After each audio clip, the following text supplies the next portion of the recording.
Buenas tardes a todos, me presento, mi nombre es Jimmy Juliana Montes Pérez, soy estudiante de la licenciatura en Matemáticas en la Escuela de Ciencias de la Educación SU en la Universidad Nacional Abierta de Distancia, UNAD. Me encuentro el día de hoy con el docente licenciado en Matemáticas y Física, Diego Edison Barbosa Ospina, el cual se encuentra a cargo de los grados novenos en la institución educativa 20 de julio. Procedemos a hacer unas preguntas al profe para poder conocer su punto a partir de la experiencia, su punto de vista a partir de la experiencia de cómo se lleva a cabo los procesos de enseñanza-aprendizaje a la hora de iniciar un tema matemático.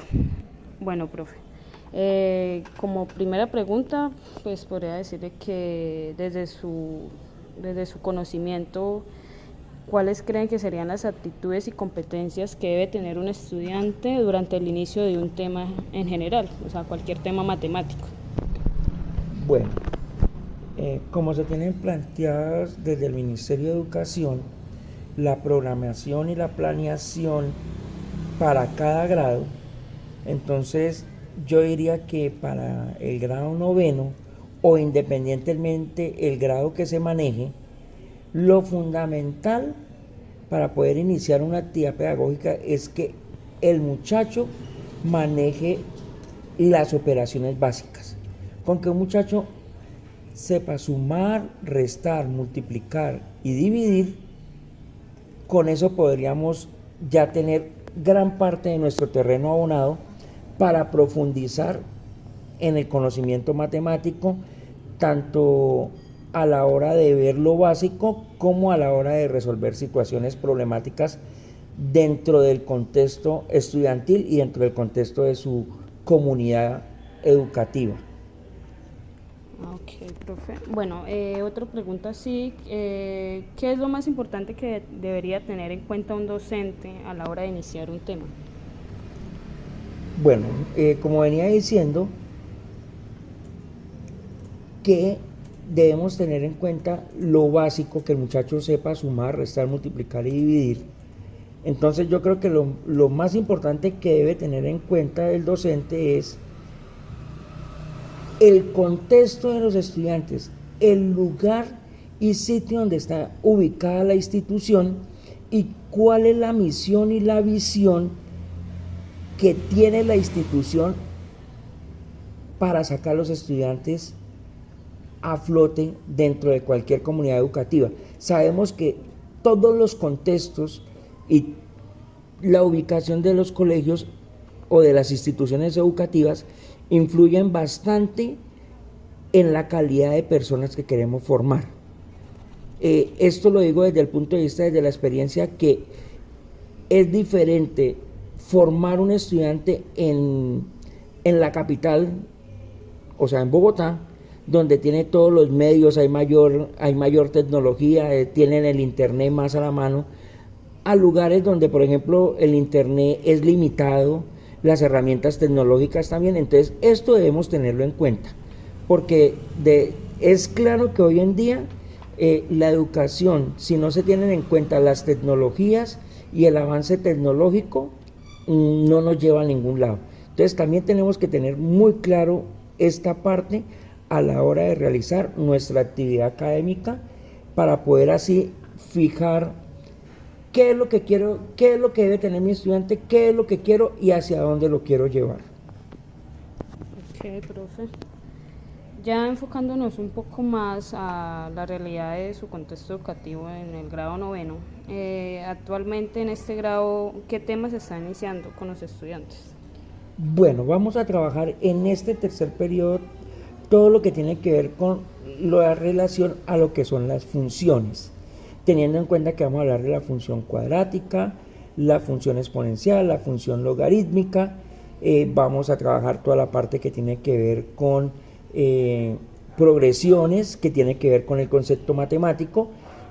Tenemos que ver también la forma de hacer unas operaciones diferentes con fracciones, como es la racionalización y demás. ¿Qué es lo que tiene planteado el Ministerio de Educación Nacional en sus estándares, y es lo que visualizó el colegio en la planeación que se hizo al comienzo de año para el periodo 2023? Y ya sabemos que este periodo académico arrancó el 28 de agosto y termina el 3 de diciembre. Ok, profe, muchas gracias. Bueno, ya pues conociendo el tema, ¿cuáles considera que son los conocimientos previos que usted cree que sus estudiantes ahorita en el grado noveno, o sea, cuáles son los conocimientos previos primordiales que esos estudiantes del grado noveno deben tener para el aprendizaje del tema que se les va a enseñar? Bueno, entonces como decíamos que lo fundamental es que el muchacho sepa sumar, restar, multiplicar y dividir. En este caso, para el grado noveno, lo importante es que el muchacho sepa hacer estas 4 operaciones básicas, tanto con números reales como con expresiones algebraicas. Desde que el muchacho tenga claro que el proceso de hacer operaciones básicas con números reales, desde el punto de vista de las expresiones algebraicas, es exactamente el mismo que le enseñaron a uno, o le han venido enseñando a uno desde primero de primaria, entonces nos quedaría muy sencillo interpretar cómo hacer una suma, cómo hacer una resta, cómo hacer una multiplicación, una división, y cómo a partir de estas expresiones algebraicas, cuando hacemos una división estoy hablando de la descomposición factorial, y como son temas que ya se han trabajado previamente en los grados anteriores, de aquí nos quedaría fácil determinar si la función es completa, si la función cuadrática tiene todos sus términos, que si a partir de la suma normal de fraccionarios, entonces cómo haría una suma de números de fracciones con racionales, que ahí es donde aplicamos lo que llamamos la racionalización y las demás operaciones, pero todo parte de tener el concepto básico de las operaciones de suma, resta, multiplicación y división, tanto en números naturales, números enteros y números racionales, para luego aplicarlos al contexto de los números reales, que es donde aparecen las operaciones con expresiones algebraicas.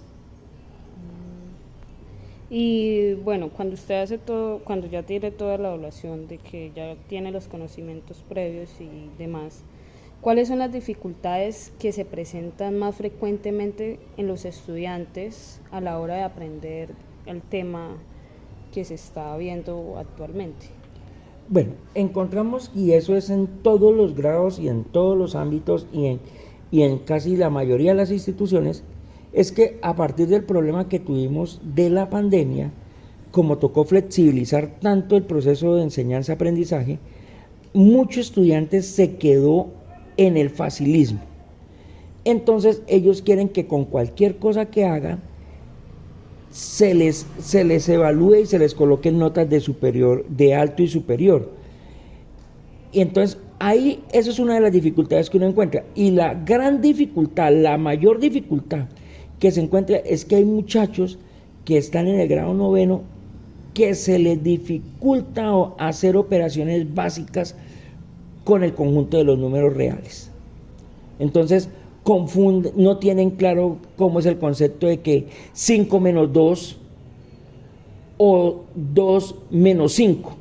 Entonces, o que si tomo menos 3 por 1, entonces se confunden con la operación de los signos, no les quedó claro el concepto. Entonces, estos son procesos mentales que dificultan todo el proceso en el aula, porque los muchachos, si no, entonces, ¿qué ocurre con esto? Cuando uno se da cuenta en la evaluación previa de conocimientos que uno le hace al estudiante para mirar si lo que uno tiene planeado lo puede ejecutar a su totalidad, entonces hace uno la evaluación de desempeño, la evaluación de conocimientos previos, y encuentra uno que los muchachos todavía, ya casi terminando el grado noveno, encuentra uno que tienen problemas todavía de confusión de signos, de sumas, de restas, y entonces toca quemar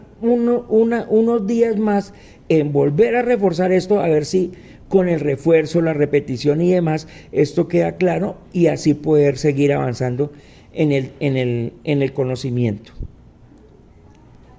Ok, profe. Bueno, teniendo en cuenta esas falencias y todo lo que nos contó, ¿Cuáles son las estrategias didácticas que usted utiliza con frecuencia a la hora de identificar las falencias en los estudiantes?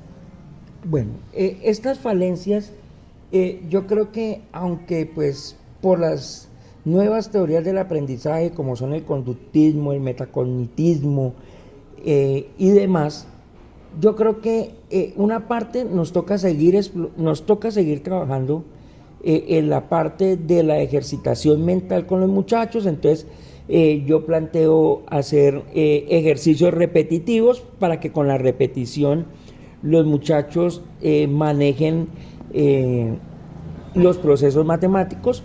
Otra que utilizo es el trabajo colaborativo, o sea, el trabajo en equipo.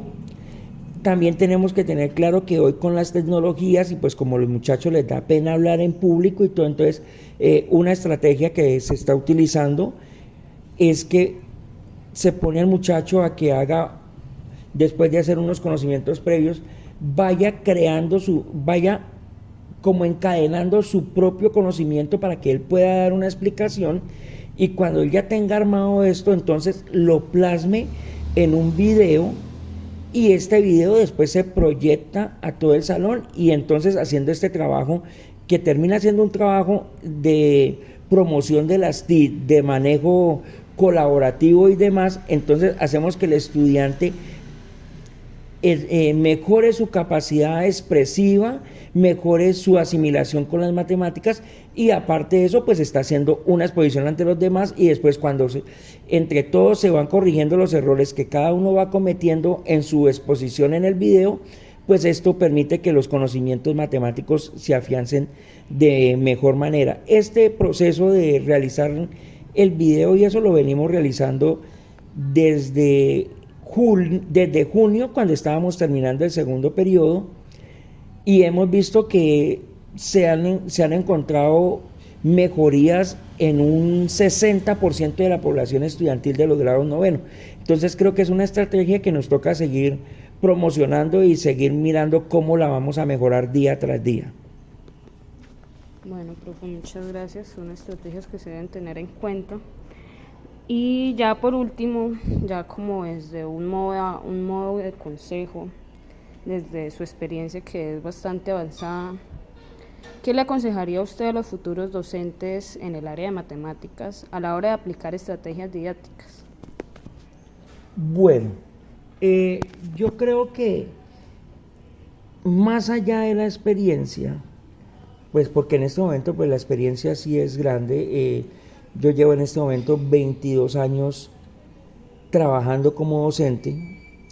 He trabajado en diferentes contextos, en diferentes momentos y situaciones, lugares. Entonces yo concluyo y yo creo que lo más importante es que nosotros debemos tener en cuenta todas las teorías y todos los procesos que hay para manejar el conocimiento en el aula de clase, y de cada uno de ellos debemos tener en cuenta lo importante y copiar esta parte y mirar cómo mejoramos las otras. Entonces vuelvo y les digo, nosotros conocemos que existe el cognitivismo, que existe el metacognitivismo, que existe el conductismo, el constructivismo.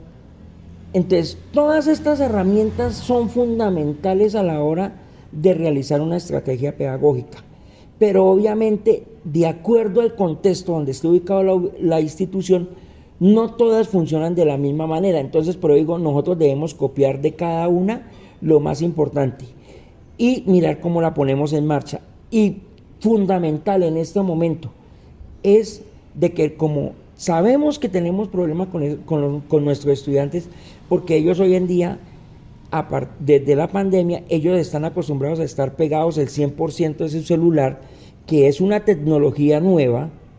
Entonces es mirar cómo le sacamos el provecho a estas TIC y las involucramos dentro del proceso de enseñanza-aprendizaje, y yo creo que así lograríamos una mayor atención de los estudiantes en el salón, porque si les prohibimos el celular, es mortal para ellos.